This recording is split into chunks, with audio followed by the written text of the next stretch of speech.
नमस्कार दोस्तों, आज मैं आपको माघ पूर्णिमा व्रत की कथा सुनाने जा रही हूँ। प्रेम से बोली भोलेनाथ की जय हो, विष्णु भगवान की जय हो। द्वापर युग में एक समय की बात है कि यशोदा जी ने श्री कृष्ण जी से कहा, हे कृष्ण, तुम सारे संसार के उत्पन्न करता, पोषक करता, उसके संहार करता हो। आज कोई ऐसा व्रत मुझसे कहो जिसके करने से मृत्युलोक में स्त्रियों को विधवा होने का भय न रहे, तथा यह व्रत सभी मनुष्यों की मनोकामना पूर्ण करने वाला हो।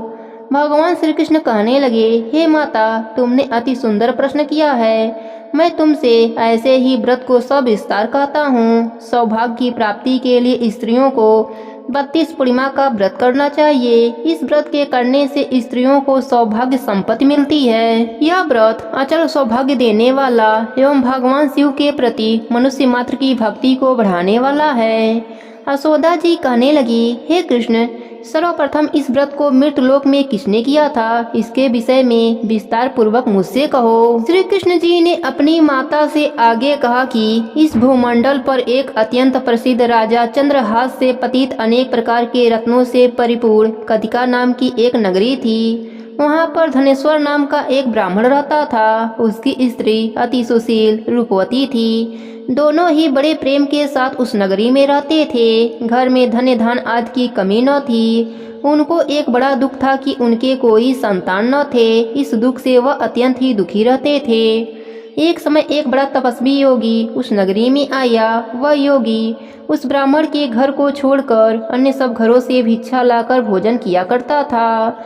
रूपवती से वह भिक्षा नहीं लिया करता था। उस योगी ने एक दिन रूपवती से भिक्षा न लेकर किसी अन्य घर से भिक्षा लेकर गंगा किनारे जाकर भिक्षान को प्रेम पूर्वक खा रहा था कि धनेश्वर ने योगी का यह सब कार्य किसी प्रकार से देख लिया।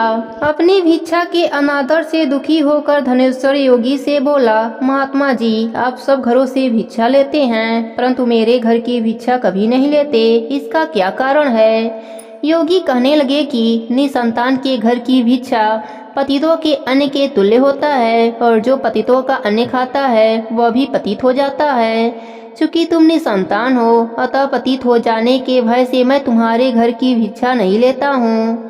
धनेश्वर यह बात सुनकर अपने मन में बहुत ही दुखी हुआ और हाथ जोड़कर योगी के पैरों पर गिर पड़ा तथा दुखी भाव से कहने लगा, हे महाराज, यदि ऐसी बात है तो आप मुझे पुत्र प्राप्ति का उपाय बतलाइए, क्योंकि आप सर्वज्ञ हैं। मुझ पर अवश्य ही यह कृपा कीजिए। धन की मेरे घर में कोई भी कमी नहीं है, परंतु मैं पुत्र न होने के कारण अत्यंत ही दुखी रहता हूँ। आप मेरे इस दुख का हरण करें।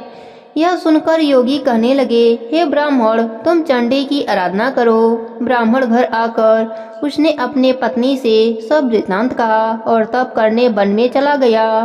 वन में जाकर उसने चंडी की उपासना की। चंडी ने 16वें दिन उसको सपने में दर्शन दिया और कहा कि हे धनेश्वर, जाओ, तेरा पुत्र होगा, परंतु वह 16 वर्ष की आयु में मृत्यु को प्राप्त हो जाएगा। ब्राह्मण ने हाथ जोड़कर कहा, माँ, कोई ऐसा उपाय बताइए जिससे मेरा पुत्र अल्पायु न रहे। तब माता ने कहा, अगर तुम दोनों स्त्री पुरुष 32 पूर्णमासियों का व्रत विधि पूर्वक करोगे तो वह दीर्घायु होगा।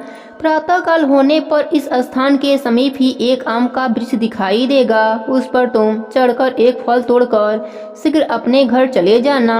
ऋतु स्नान के पश्चात स्वच्छ होकर श्री शंकर जी का ध्यान करके उस फल को तेरी स्त्री खा लेगी। तब भगवान शिव जी की कृपा से उसको गर्भ रह जाएगा। इतना बताकर माता अंतर ध्यान हो गईं। जब सुबह ब्राह्मण प्रातः काल उठा तो उसने उस स्थान के पास ही एक आम का वृक्ष देखा, जिस पर एक अत्यंत सुंदर आम का फल लगा हुआ मिला। उस ब्राह्मण ने उस आम के वृक्ष पर चढ़कर उस फल को तोड़ने का प्रयत्न किया, परंतु वृक्ष पर कई बार प्रयत्न करने पर भी वह न चढ़ पाया। तब उस ब्राह्मण को बहुत ही चिंता हुई और विघ्न विनायक श्री गणेश जी की वंदना करने लगा। हे दयानिधे, अपने भक्तों के विघ्नों का नाश करके उनके मंगल कार्य को करने वाले, दुष्टों का नाश करने वाले, रिद्धि सिद्धि को देने वाले, आप मुझ पर कृपा करें। मुझे इतना बल दें कि मैं अपने मनोरथ को पूर्ण कर सकूं। इस प्रकार गणेश जी की प्रार्थना करने पर उनकी कृपा से ब्राह्मण वृक्ष पर चढ़ गया और उसने एक अति सुंदर आम का फल देखा। उस ब्राह्मण ने जल्दी से फल को तोड़ा और घर आकर अपने स्त्री को दिया और उसकी स्त्री ने अपने पति के कहे अनुसार उस फल को खा लिया और वह गर्भवती हो गई। देवी जी की असीम कृपा से उसे एक अत्यंत सुंदर पुत्र उत्पन्न हुआ जिसका नाम उन्होंने देवी दास रखा। माता पिता के हर्ष और शोक के साथ वह बालक शुक्ल पक्ष के चंद्रमा की भांति अपने पिता के घर में बढ़ने लगा। भवानी की कृपा से वह बालक बहुत ही सुंदर, सुशील और विद्या पढ़ने में बहुत ही निपुण हो गया। दुर्गा जी की आज्ञा अनुसार उसकी माता ने 32 पूर्णिमासियों का व्रत रखना आरंभ कर दिया था जिससे उनका पुत्र बड़ी आयु वाला हो जाए। 16वां वर्ष लगते ही देवी दास के माता पिता को बड़ी चिंता हो गई कि कहीं उनके पुत्र की इस वर्ष मृत्यु न हो जाए। इसलिए उन्होंने अपने मन में विचार किया कि यदि यह दुर्घटना उनके सामने हो गई तो वह कैसे सहन कर सकेंगे। तब उन्होंने देवी दास के मामा को बुलाकर कहा कि देवी दास 1 वर्ष तक काशी में जाकर विद्या अध्ययन करेगा और उसको कभी भी अकेला मत छोड़ना और 1 वर्ष के बाद इसको घर लाना। ब्राह्मण और उसकी पत्नी ने अपने पुत्र की मंगल कामना के लिए दुर्गा माता की आराधना और पूर्णिमा का व्रत करना आरंभ कर दिया था। मामा और भांजा रात्रि बिताने के लिए एक गांव में ठहरे। उस दिन उस गांव में एक ब्राह्मणी की अत्यंत सुंदरी गुणवती कन्या का विवाह होने वाला था। संयोगवश होने वाला दूल्हा काना था। यह बात वर के पिता ने छिपा कर रखी थी। उसने जब देवी दास को देखा तो सोचा इसी से कन्या का लग्न करा देता हूँ और विदाई अपने बेटे के साथ करा दूंगा। वह इस बात को लड़के के मामा से कहा। वह तैयार हो गए। देवी दास का विवाह संपन्न हो गया। विवाह कार्य समाप्त होने के बाद भोजन करने वर और वधू बैठे। देवी दास उस कन्या के बारे में सोचकर रोने लगा। कन्या ने रोने का कारण पूछा तो देवी दास ने सारा वृतांत सुना डाला। इस पर कन्या ने कहा, हमारी शादी अग्नि के सामने हुई है। हम आपको ही अपना पति मानते हैं। मैं आपकी ही पत्नी रहूंगी, किसी अन्य की कदापि नहीं। तब देवी दास ने कहा, ऐसा मत कहिए क्योंकि मेरी आयु बहुत थोड़ी है। मेरे मरने के बाद आपकी क्या गति होगी। परंतु कन्या ढीठ विचारों वाली थी। वह बोली, जो आपकी गति होगी वही मेरी भी गति होगी। हे स्वामी, आप रोना बंद कीजिए और भोजन ग्रहण कर लीजिए। देवी दास जब जाने लगा तो 3 नगों वाली अंगूठी अपने पत्नी को दिया और बोला, हे प्रिय, मैं काशी जा रहा हूँ। और वह काशी चला गया। जब विदाई का वक्त आया तो कन्या ने अपने पिता को सारी बातें बताई। लड़की के पिता ने सब बारातियों को बुलाकर लड़के के पिता को अपमानित करके विदा कर दिया। वह सब आजे बाजे के साथ चले गए। भगवान श्री कृष्ण बोले, हे माता, इस प्रकार देवी दास काशी में पहुंच गया। एक रात्रि एक सर्प उसको डसने आया, परंतु व्रतराज के प्रभाव से उसको काट नहीं पाया क्योंकि उसकी माता ने कई बार 32 पूर्णिमा का व्रत कर लिया था। जब 1 वर्ष काशी में बीत गया तब देवी दास अपने मामा के साथ घर आने के लिए चल दिया। भगवान शिव ने प्रसन्न होकर उसे लंबी आयु का वरदान दिया। रास्ते में उसी गांव में रुका जहां उसकी शादी हुई थी। लड़की के पिता ने उसको पहचान लिया और बड़े सम्मान से अपने घर ले गए। श्री कृष्ण जी कहने लगे कि इस प्रकार धनेश्वर 32 पूर्णिमा के व्रत के प्रभाव से पुत्रवान हो गया। जो भी स्त्रियां इस व्रत को करती हैं वे जन्म जन्मांतर में वैधर्भ का दुख नहीं भोगती और सदैव सौभाग्यवती रहती हैं। यह मेरा वचन है, इसमें कोई भी संदेह नहीं। यह व्रत पुत्र पौत्र को देने वाला तथा संपूर्ण मनोकामनाओं को पूर्ण करने वाला है। 32 पूर्णिमाओं के व्रत करने से व्रती की सब प्रकार की इच्छा भगवान शिव जी की कृपा से पूर्ण हो जाती है। प्रेम से बोले भोलेनाथ की जय हो, श्री कृष्ण भगवान की जय हो, माघ मास की जय हो। अब सुनते हैं माघ पूर्णिमा पर सुनी जाने वाली माघ स्नान की कहानी। प्रेम से बोले माघ मास की जय हो, विष्णु भगवान की जय हो। एक समय की बात है, एक गांव में 2 देवरानी जेठानियां रहती थीं। देवरानी तो पूजा पाठ वाली थी, धर्म कर्म वाली थी, लेकिन जेठानी का पूजा पाठ में बिल्कुल भी मन नहीं लगता था। वह कभी भी पूजा पाठ नहीं करती, कोई भी धर्म का काम नहीं करती थी और देवरानी को भी करने से मना करती थी कि तू क्या सारा दिन पूजा पाठ में लगी रहती है। कभी मेरे साथ बाहर गांव खनिहार में घूमने चला कर, औरतों के साथ बैठकर बातें किया कर।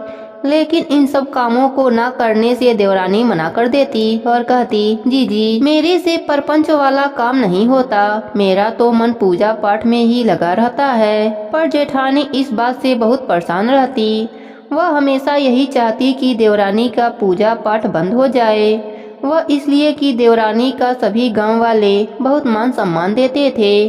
अरे यह तो बहुत धर्मात्मा है, बहुत पूजा पाठ करती है। और यही सब बातें सुनकर जेठानी को अच्छा नहीं लगता था। वह कोशिश करती कि जितना भी हो सके उसके पूजा पाठ में रुकावट डाल सके, विघ्न पैदा कर सके।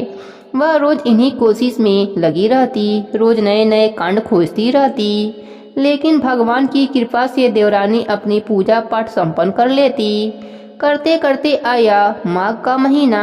अब देवरानी तो थी ही धर्म कर्म वाली, तो उसने विष्णु भगवान के नित्य नियम करने शुरू कर दिए। रोज सुबह 4 बजे उठती, नहाती धोती, नारायण तारायण पारायण करती। उसके बाद मंदिर जाती। जाते समय जो उसके आंगन के क्यारे में फूल खिले होते उनमें से फूल तोड़कर ले जाती, विष्णु भगवान के चरणों में चढ़ा देती। जब जेठानी ने देखा कि देवरानी तो माघ मास का नित्य नियम निभा रही है, तो उसने देवरानी के आंगन के क्यारे का फूल तोड़कर नीचे गिराना शुरू कर दिया।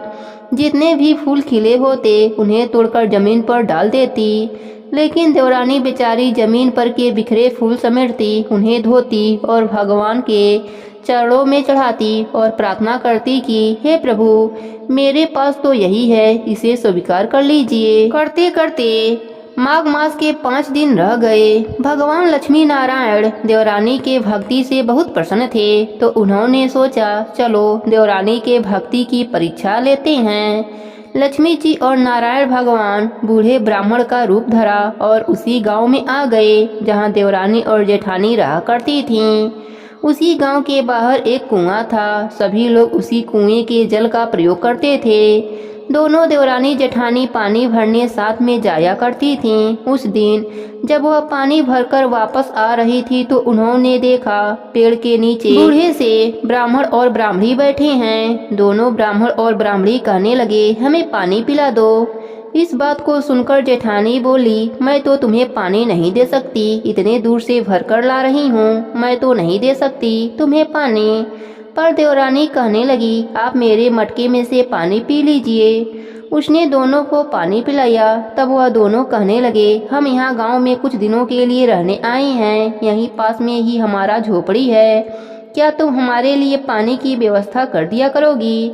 हम तो बहुत बूढ़े हैं, हम तो पानी भरने भी नहीं जा सकते।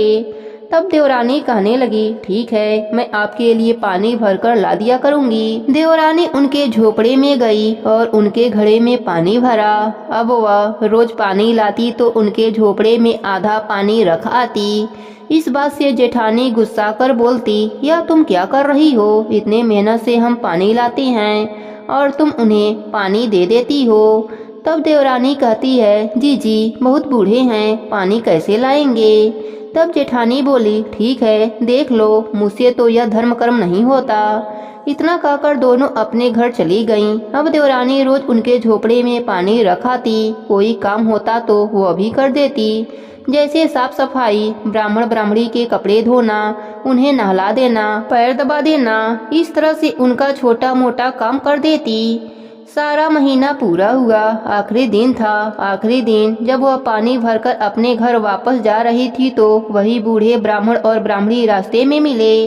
तब देवरानी पूछने लगी, अरे बाबा, यहाँ क्यों बैठे हैं? तब वह कहने लगे, हम लोग अपने गांव जा रहे हैं, यहाँ तो हम इस गांव में कुछ दिन के लिए रहने आए थे, अब हम वापस जा रहे हैं, लेकिन जाने से पहले तुम्हें एक चीज देना चाहते हैं, तुम हमारे साथ झोपड़े पे चलो। तब वह कहने लगी, ठीक है बाबा, चलिए। जेठानी ने सोचा पता नहीं क्या देंगे, लालचवश जेठानी कहने लगी, क्या मुझे नहीं लेकर चलेंगे? हाँ, मुझे क्यों लेकर चलेंगे? मैंने थोड़ी ना आपको पानी पिलाया था, मुझे क्यों लेकर जाएंगे? तब विष्णु भगवान बोले, नहीं बेटी, ऐसी बात नहीं है, तुम भी हमारे साथ चलो, कर्मों का फल तो सबको मिलना चाहिए। ब्राह्मण के भेष में भगवान नारायण और लक्ष्मी जी दोनों को लेकर अपने झोपड़ी में पहुंचते हैं। जब झोपड़ी के अंदर जाते हैं तो देखते हैं वहाँ 2 घड़े रखे हैं, एक घड़ा सोने का और एक घड़ा मिट्टी का।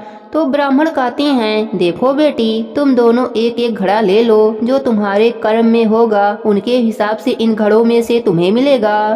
जेठानी तो बहुत खुश हुई। सोने का घड़ा देखकर वह तो फटाफट गई। देवरानी से पहले उस सोने के घड़ा को उठा लिया। घड़े के मुख पर कपड़ा बंधा हुआ था। ब्राह्मण कहने लगे, इसे तुम कल खोलना, आज नहीं खोलना, कल नहा धोकर खोलना। जैसा तुम्हारा कर्म होगा उसके हिसाब से तुम्हें उपहार मिलेगा।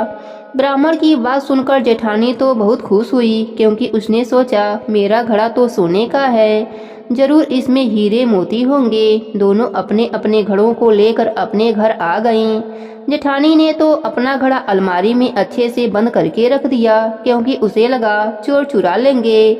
लेकिन देवरानी ने अपना घड़ा अपने मंदिर में रखा। अगले दिन सुबह उठी तो दोनों ने स्नान किया, क्योंकि जेठानी को तो अपना घड़ा खोलने की जल्दी थी।